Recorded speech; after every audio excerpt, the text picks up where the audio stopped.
Fathima arts and science college, Moothedam, Edakkara, Nilambur.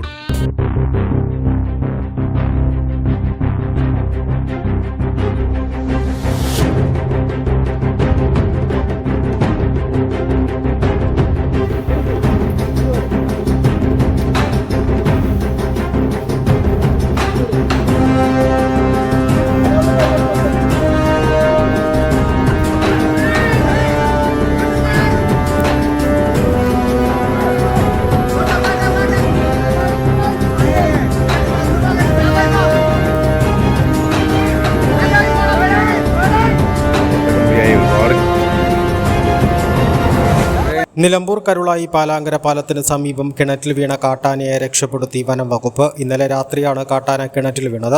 സമീപവാസികളാണ് കാട്ടാന കിണറ്റിൽ വീണ വിവരം വനം വകുപ്പിനെ അറിയിക്കുന്നത്. തുടർന്ന് Nilambur south DFO Dhanik Lal, Karulayi range officer Mujeeb Rahman എന്നിവർ സ്ഥലത്തെത്തി. ഉദ്യോഗസ്ഥരുടെ മണിക്കൂറുകൾ നീണ്ട പരിശ്രമത്തിനൊടുവിലാണ് കാട്ടാനയെ രക്ഷപ്പെടുത്തി കാട്ടിലേക്ക് അയച്ചത്. പ്രദേശത്ത് കാട്ടാന ശല്യം അതിരൂക്ഷമാണ്. A+ vision, Karulayi. Fathima arts and science college, Moothedam, Edakkara, Nilambur.